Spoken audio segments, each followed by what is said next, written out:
আচ্ছা, গতকালের ঘটনাটা খুবই দুঃখজনক। আমরা এটার প্রতিবাদ জানাই এবং সরকারের কাছে প্রতিবাদ জানানো না, সরকারের প্রধান কাজ হচ্ছে যারা এটার সাথে জড়িত সেই তদন্ত করা, তাদেরকে ধরা। জনাব নাহিদ ইসলামের বক্তব্য সম্পর্কে আমি এটুকুই বলবো যে আমরা রাজনৈতিক বক্তব্য বলে এক ধরনের কথা প্রচলিত আছে, সেই রাজনৈতিক বক্তব্য তিনি দিয়েছেন, সেটা তার অধিকারও আছে, তিনি সেটা বলতে পারেন। তবে আমরা একটা রাজনৈতিক দলের প্রধানের মুখ থেকে, যিনি অত্যন্ত গুরুত্বপূর্ণ ভূমিকা পালন করেছেন আমাদের গণ অভ্যুত্থানে, আরেকটু দায়িত্বশীল মন্তব্য। কারণ হচ্ছে অ্যারেস্ট এখন পর্যন্ত সবসময় কি এভাবেই হয়ে যায়? সরকার তদন্ত করবে এবং তদন্ত মাত্র ঘটনা তখন 24 ঘন্টা যায়নি, সবসময় যে খুব দ্রুত কাজটা করে ফেলা যাবে তা না। সরকার অবশ্যই অ্যারেস্ট করার জন্য সর্বোচ্চ চেষ্টা করছে এবং দ্রুতই আমরা আশা করি করবে। একটা প্রসেস আছে, তদন্ত আছে, নানান রকমভাবে সেই চেষ্টা হবে। সরকার করছে না কিনা সেটা দেখার ব্যাপার আছে। এখন কোনো ঘটনা ঘটে যাওয়ার সাথে সাথে সরকার এটা করেছে, এই ধরনের অভিযোগ, এটা উনি বলতে পারেন যে এটা হয়েছে কেন। একটা রাষ্ট্র বা সরকার সর্বোচ্চ চেষ্টা করার পরও কখনো কোনো অঘটন ঘটতে পারে। সেই সরকারটা সেটাকে কগনিজেন্সে সিরিয়াসলি নিচ্ছে কিনা, ব্যবস্থা নিচ্ছে কিনা, সেটা জরুরি ব্যাপার। এই সরকার নেবে, আমি আপনাকে এটা কনফার্ম করতে পারছি। বাংলা কিউআর যেখানে নগদ পেমেন্ট সেখানে সারা দেশে 10 লাখেরও বেশি মার্চেন্টে নগদে পেমেন্ট করুন খুব সহজে। টাকা পাচারে আপনি খেয়াল করবেন, এই সরকার দায়িত্ব গ্রহণ করার পরও বিভিন্ন জায়গায় বিভিন্ন ব্যক্তির সম্পত্তি বাজেয়াপ্ত হয়েছে। মানে সরকার যদি আইনি প্রসেসে না থাকতো এই কাজগুলো হতো না, এটা নাম্বার ওয়ান।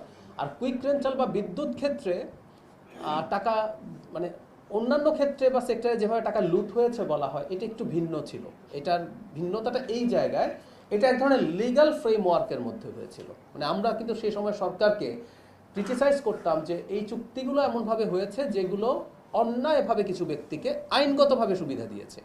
ওখানে কিন্তু আইন ছিল এবং আপনারা একটা স্পেশাল আইন ছিল, দ্রুত সরবরাহ আইন, যেটাকে আমরা এক ধরনের ইনডেমনিটি বলতাম। সো ওইটা ওই জায়গাটা ছিল।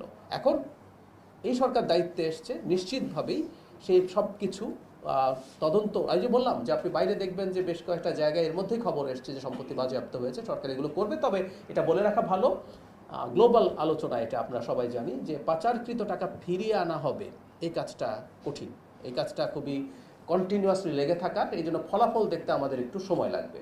বরং আমরা এখন থেকে যেটা চেষ্টা করছি, ওইটা তো আছেই, যাতে টাকা পাচার না হয় আমরা সেই কাজটা করার চেষ্টা করবো। আপনি একটা নিশ্চিত থাকুন যে ওই সময়ে যে কাজটা, যারা এই কাজগুলো করেছে এই সরকার, তাদের প্রতি সিম্প্যাথাইজড হওয়ার কোনো কারণ নেই। আর একটা কথা মনে রাখতে হবে, ওই অবৈধ ক্ষমতায় আওয়ামী লীগ যখন ছিল, তার সবচেয়ে বড় সাফারার হচ্ছে যে সরকারটা, যে দলটার সরকার এখন ক্ষমতায় আছে, যিনি প্রধানমন্ত্রী আছেন, যিনি তার মা, তারা ব্যক্তিগতভাবে সাফার করেছেন। সুতরাং এই ব্যাপারে সরকার সতর্ক থাকবেই। আর ভাই যে প্রশ্নটা করলেন জুলাই সম্পর্কে কটূক্তি, এটা নিয়ে একটু আমার মনে হয় আমাদের সমাজে, আমি সবাইকে একটু আহ্বান করছি এই বিতর্কটা একটু সমাজে হোক।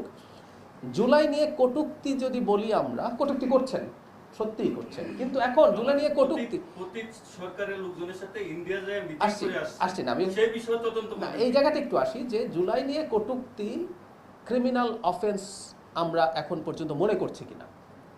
জুলাই নিয়ে কটূক্তি হচ্ছে, আমি আবারও বলছি, এবং সেটা আমার প্রচণ্ড গায়ে লাগে। কারণ হচ্ছে আমার বিগত সরকারের বিরুদ্ধে শুধু জুলাই না, আমার অন্তত প্রায় 12-14 বছরের অ্যাক্টিভিজম আছে, লেখালেখি আছে, বলা আছে। সুতরাং এটা আমি কিভাবে ওন করি আপনারা বোঝেন। আপনি আমার একটা পার্সোনাল পডকাস্টেরও উদাহরণ, ব্লগের উদাহরণ দিচ্ছিলেন।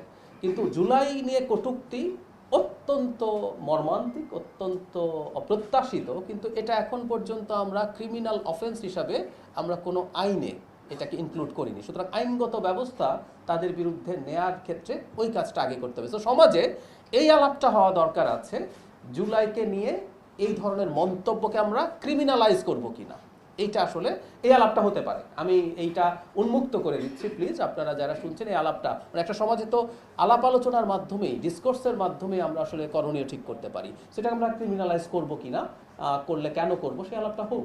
এখন পর্যন্ত যেহেতু না, আমরা সেটাকে বলি। এবং বরং আমরা একটা জিনিস হয়তো এইভাবে বলতে পারি যে যেহেতু এটা ক্রিমিনালাইজ করিনি আমরা, তারা এই মতো বাংলাদেশে প্রকাশ করছেন, এবং সরকার, এই সরকার জুলাইয়ের স্পিরিটের সরকার,